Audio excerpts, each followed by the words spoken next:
नमस्कार बच्चों, मैं नितिन राजपूत स्वागत करता हूं आपका हमारे YouTube चैनल स्पोकन इंग्लिश 365 पर। आज हम क्वेश्चन पेपर डिस्कशन सीरीज़ में लेकर आए हैं क्लास फोर्थ का ईवीएस का पीरियोडिक टेस्ट फर्स्ट का क्वेश्चन पेपर। इसमें क्वेश्चंस किस तरह के पूछे जाएंगे ये हम देखते हैं, और किस सेक्शन का कितना वेटेज होगा, आपकी कितनी तैयारी है।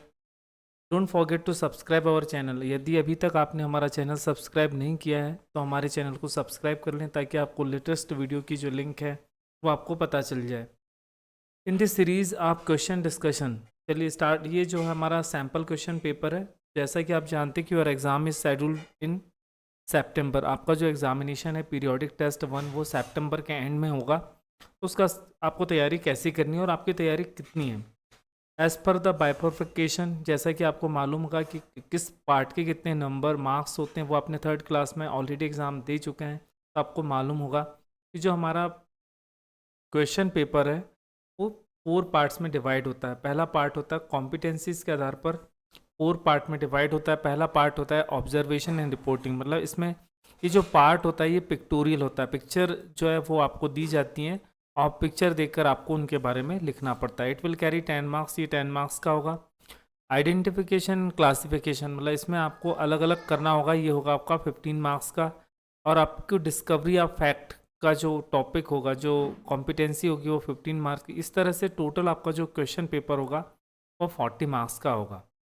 चलिए इसके बाद नेक्स्ट आगे पढ़ते हैं। चलिए सबसे पहले देखते हैं कि हमारा जो फर्स्ट पार्ट है वो कैसा है। सबसे पहला जो पार्ट होगा वो होगा ऑब्जर्वेशन एंड रिपोर्टिंग, ये 10 मार्क्स का। तो देखिए इस तरह का, नेम द ग्रुप ऑफ, यहाँ पे लिखा रहेगा name the group of animals in the picture given below. तो इनके ग्रुप को क्या कहते हैं ये आपको यहाँ पर लिखना है। जैसे यहाँ पर देख रहे हैं, you can see many ends, जो एंड का ग्रुप होता है, चींटी का जो ग्रुप होता है उसे क्या कहते हैं। तो यहाँ पर आपको, जब आप चैप्टर पढ़ेंगे तो आपको टीचर्स ने समझाया होगा कि जो एंड का ग्रुप होता है उसे बोलते हैं colony, a colony of ends.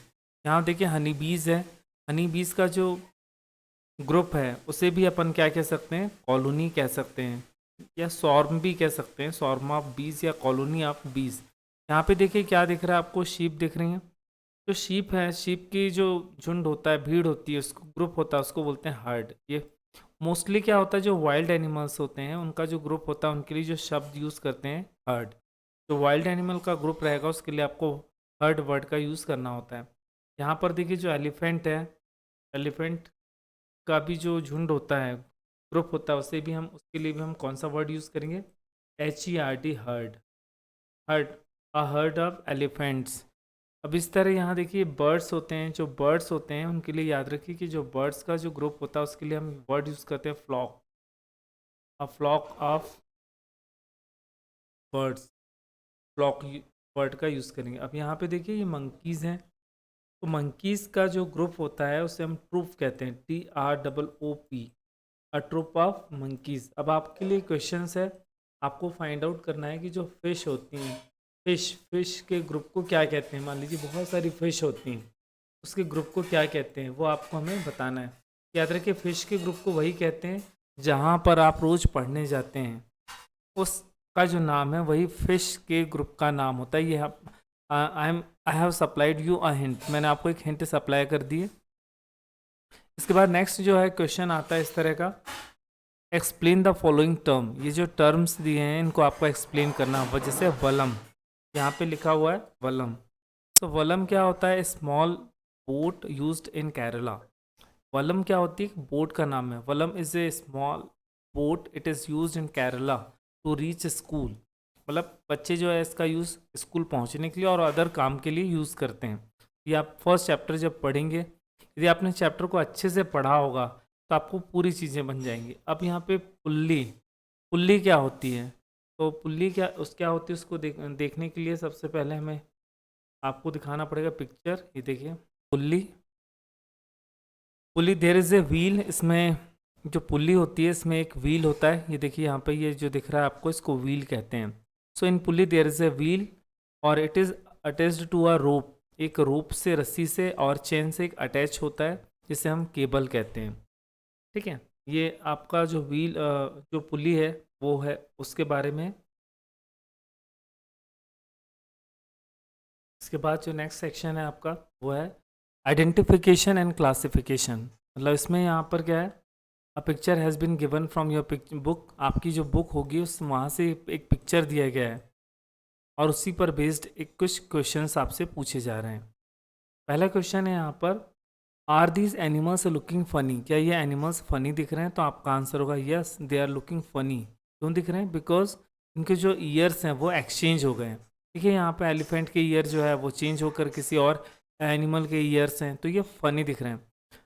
The ears of elephants are on, तो यहाँ पर नेक्स्ट है एलिफेंट के ईयर कहाँ पर हैं, किस पर हैं? यहाँ पे देखिए एलिफेंट के जो ईयर हैं कुछ इस तरह से होते हैं, तो ये कहाँ पर है? तो यहाँ पे लिख देंगे जिराफ, GIRAFF इज जिराफ। इसके बाद the ears of rabbit, rabbit के ईयर्स कहाँ पर हैं? तो रैबिट के ईयर्स देखेंगे ये हैं, रैबिट के ईयर्स इस तरह के होते हैं, तो ये कहाँ पर है? रैबिट के जो ईयर्स है वो इस तरह के होते हैं, ये देखिए ये रैबिट है और इसके ईयर्स ये दिख रहे हैं आपको, तो ये डॉग पे हैं। रैबिट के ईयर कहाँ पे दिख रहे हैं आपको? डॉग। नेक्स्ट इसके बाद है the ears of mouse are on, mouse के जो ईयर हैं वो कहाँ पर हैं? तो माउस के जो ईयर्स हैं जस्ट लाइक इस तरह के होते हैं, देखिए एलिफेंट के पास दिख रहे हैं, ये हैं आपके माउस के ईयर्स, वहाँ पर आप एलिफेंट लिख देंगे। नेक्स्ट इसके बाद जो है नेक्स्ट क्वेश्चन है, name the given pictures and right similarities और डिफरेंस बिटवीन देम। आपको पिक्चर देखना और इनके बीच में यदि कोई सिमिलैरिटीज़ है, समानता है, तो वो लिखनी, यदि नहीं है तो असमानता है, मतलब दोनों के बीच में क्या डिफरेंस है। So as for as cat and tiger, तो दोनों के बीच में there is no similarity, similarity तो कुछ नहीं दिख रही। अपन डिफरेंस लिख लेते हैं कि कैट जो है वो एक डोमेस्टिक एनिमल है, घर में हम उससे पाल सकते हैं, wild tiger is a wild animal, जबकि टाइगर कैसा एनिमल है? एक जंगली जानवर है, वाइल्ड एनिमल है। सेकंड आप लिख सकते हैं difference, tiger is carnivores, tiger जो है वो सिर्फ मांस खाता है, फ्लैश ईटिंग, मांस खाने वाला एनिमल है। Wild cat is omnivores, cat जो है वो मिल्क भी खा लेती है और चूहे भी खा सकती है, मतलब मांस फ्लैश भी खा सकती है और मिल्क भी पी सकती है, इसलिए cat is omnivorous. Third difference दोनों में बता सकते हैं, the sound of cat is called mew and while the sound of wild tiger roars, tiger जो होता है रोअरिंग करता है, दहाड़ता है, जबकि जो कैट का साउंड होता है उसे हम म्यू कहते हैं। इसके बाद नेक्स्ट यहाँ पे 2 और पिक्चर्स दी गई हैं, वो देख लेते हैं सिमिलैरिटी। अब यहाँ पे देखिए पिक्चर, एक बर्ड है, एक एनिमल है, यहाँ लिखेंगे स्पैरो कैन फ्लाई, स्पैरो जो है फ्लाई कर सकती है but horse can not fly, लेकिन हॉर्स क्या नहीं कर सकता? फ्लाई नहीं कर सकता। ये इनका डिफरेंस है। देयर इज़ नो सिमिलैरिटी, यहाँ तो दोनों के बीच में कोई समानता है ही नहीं। इसके बाद नेक्स्ट जो पिक्चर है आपका वो दिया हुआ है, देखिए ये क्या है, ये है ट्रॉली और ये है आपकी vallam. So trolley and vallam both similarities क्या है? Both are used to cross water bodies, दोनों का यूज़ हम क्या कर सकते हैं? पानी की जैसे नदी तालाब है या फिर, तो इनको क्रॉस करने के लिए, वाटर बॉडीज़ को क्रॉस करने के लिए यूज़ करते हैं, तो हम बोलेंगे trolley and vallam both are used to cross water bodies, तो दोनों का यूज़ हम क्या करते हैं? वाटर बॉडीज़ को क्रॉस करने के लिए करते हैं। बट अंतर ये कि trolley is used to cross mountain, river, water bodies, मतलब इनको क्रॉस करने के लिए यूज़ करते हैं, but vallam is used only to cross water bodies. Vallam का यूज़ केवल पानी वाली जो बॉडीज़ होती हैं उनको आप क्रॉस करने में कर सकते हैं। चलिए इसके बाद नेक्स्ट है आपका क्लासीफाई। नेक्स्ट जो सेक्शन है, classify the given animals into the group. आपको यहाँ पर एनिमल्स एक सेक्शन दिया, हैज़ हेयर ऑन स्किन, मतलब जिनके हेयर होते हैं स्किन पर उनको यहाँ लिखना है। हैज़ फीदर, जिनके पंख होते हैं स्किन पे उसको यहाँ लिखना है। जैसे स्पैरो, स्पैरो जो है वो बर्ड होता है, बर्ड के फीदर होते हैं, पंख, तो बर्ड्स होते हैं उनके पंख होते हैं, फीदर होते हैं, विंग्स होते हैं, तो यहाँ पर लिखेंगे स्पैरो, तो स्पैरो को हम यहाँ पे लिखेंगे। तो पिजन होता है उसके फीदर होते हैं, उसको यहाँ लिखेंगे। एलिफेंट की बॉडी में हेयर होते हैं, पिग की बॉडी में हेयर होते हैं, उसे यहाँ पर लिखेंगे। इस तरह से ये सेक्शन आपका कंप्लीट हो जाएगा। इसके बाद याद रखिए कि आपको क्लास 4th से जो ईवीएस का सेक्शन होता है उसमें आपकी मैप प्रैक्टिस स्टार्ट हो जाती है। तो जब आप पढ़ते हैं कोई स्टोरी या किसी एनिमल्स का रेफरेंस किसी स्टेट के बारे में पढ़ते हैं तो आपको यू मस्ट प्रैक्टिस कि वो किस स्टेट का, उसे अपने भारत के मैप में, इंडिया के मैप में आपको उसे ढूंढना चाहिए। मैप, क्योंकि जो एग्जामिनेशन होगा आपका ईवीएस का, उसमें मैप जरूर आता है। तो मैप में आपको सबसे पहले तो आपको स्टडी करना चाहिए, मैप प्रैक्टिस आपको हर दिन करनी चाहिए, नहीं तो आपका एग्ज़ाम में बहुत अच्छा इंपॉर्टेंट क्वेश्चन जो है वो मिस हो जाएगा। चलिए इसके साथ साथ एक फ़नी क्वेश्चन कर लेते हैं। आपको एक बताना है कि यहाँ जो बफेलो है, यहाँ जो बफेलो दिख रही है, या इसके ईयर्स किसके पास हैं, ये आपका क्विज रहेगा कि मतलब ये बफेलो की ईयर देखना है कि बफेलो के ईयर यहाँ पर किसके पास हैं। इसके बाद नेक्स्ट जो सेक्शन है आपका वो इंडिया का मैप है। तो मैप प्रैक्टिस करना बहुत ज़रूरी है। यदि कोई स्टोरी में किसी स्टेट का नाम आया है तो आपको उस मैप में जाके देखना चाहिए कि वो स्टेट कहाँ पर है। जैसे आपके एग्ज़ाम में इस तरह से आता है कि गुजरात कहाँ पर है, तेलंगाना कहाँ पर है, जम्मू कश्मीर कहाँ पर है। ठीक है, तो सबसे पहले ही देखिए गुजरात कहाँ पर है। तो यदि आप मैप देखते हैं, आप मैप देख पाएंगे कि गुजरात जो है, देखिए ये है, आपका जो गुजरात है वो यहाँ पर है। ये देखिए, तो आपको ब्लैंक मैप आएगा तो आपको यहाँ पर इस तरह से लिखना होगा, आपका जो है ये यहाँ पर ये क्या है, गुजरात है। ठीक है, उसके बाद तेलंगाना कहाँ है, तेलंगाना यहाँ कहीं पर है। तेलंगाना की जो है दो पार्ट हो गए। जैसे तेलंगाना के दो पार्ट हो गए, अभी आप लेटेस्ट मैप देखेंगे तो उसमें दो पार्ट दिखाएंगे। पहला जो पार्ट है वो तेलंगाना है, जिसकी कैपिटल है हैदराबाद, और नीचे वाला पार्ट है आंध्र प्रदेश, जिसकी कैपिटल है अमरावती। ये आपको याद रखना है। जम्मू कश्मीर कहाँ पर है, तो जम्मू कश्मीर देखिए, जम्मू कश्मीर आपको यहाँ पर, अभी आप लेटेस्ट मैप देखेंगे तो ये तो पुराना मैप रहता है, नया मैप देखेंगे तो आप जम्मू कश्मीर और लद्दाख अलग हो गए हैं। तो आपको अभी आप नए मैप से प्रैक्टिस करेंगे तो जम्मू कश्मीर ये यहाँ पर आ जाएगा।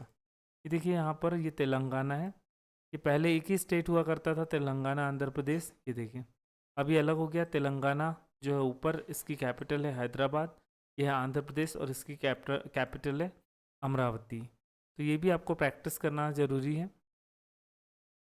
इसके साथ बिहार कहाँ पर है, बिहार, तमिलनाडु और केरला। ये देखिए स्टेट हम देखते हैं, बिहार कहाँ पर है, बिहार आपको यहाँ पे कहीं मिलेगा,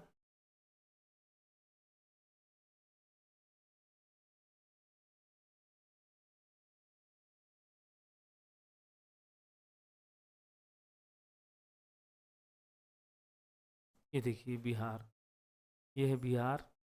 फिर इसके बाद तेलंगाना कहाँ पर है, तेलंगाना आपको इधर मिलेगा,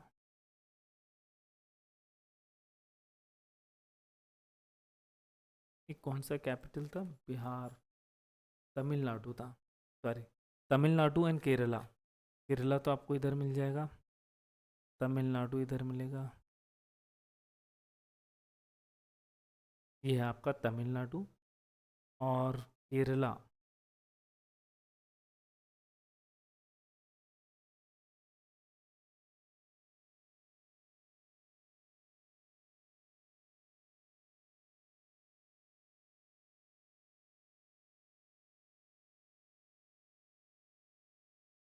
ये है आपका तमिलनाडु के पास में केरला।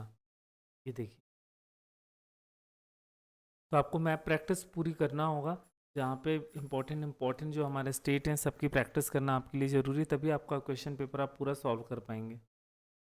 चलिए इसके बाद नेक्स्ट जो हम आगे बढ़ते हैं, इसके बाद मैप प्रैक्टिस के बाद आपको जो क्वेश्चन इस तरह के आएंगे, how is cement bridge different from bamboo bridge. Cement bridge और बैम्बो ब्रिज में क्या डिफरेंस है वो आपको बताना है। तो सबसे पहला डिफरेंस ये होता है कि bamboo bridge is made of bamboos, मतलब बैम्बो ब्रिज जो है वो बैम्बो से बना होता है, cement bridge is made of cement and iron. Second होता है सीमेंट ब्रिज, मतलब bamboo bridge is less strong than cement bridge. ये बता सकते हैं आप कि जो बैम्बो ब्रिज होता है वो कम स्ट्रॉन्ग होता है किससे, सीमेंट ब्रिज से। फिर ड्यूरेबिलिटी बता सकते हैं, durability of bamboo bridge is not long but durability of cement bridge is long. जो ड्यूरेबिलिटी होती है कि कितने समय तक, सीमेंट ब्रिज जो होते हैं वो लंबे समय तक चलते हैं, इसलिए लिखेंगे cement bridge has long durability while as bamboo bridge has less durability, और इनकी जो ड्यूरेबिलिटी होती है बहुत कम होती है।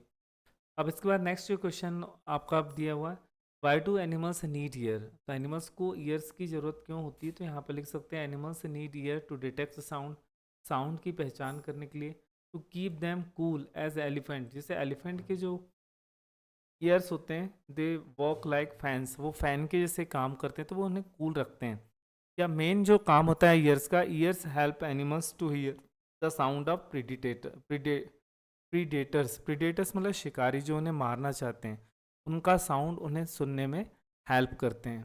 तो इस तरह से आपका जो क्वेश्चन पेपर है, इसके बाद यहाँ पर दिया है draw a picture of animal that has years like leaves, ऐसे एनिमल्स का पिक्चर बनाइए जिसके ईयर्स लीव जैसे होते हैं। तो whenever you are going to take exam of EVS question paper, EVS का एग्ज़ाम दे रहे हैं तो आपको you have to carry your colour and pencil, आपको कलर और पेंसिल अपने साथ ले जाना होगा। इस तरह से आपका जो पेपर है वो सॉल्व हो जाएगा। आई होप आपको मतलब आपकी तैयारी अच्छी होगी। Thank you for watching this video. Okay, good luck, take care.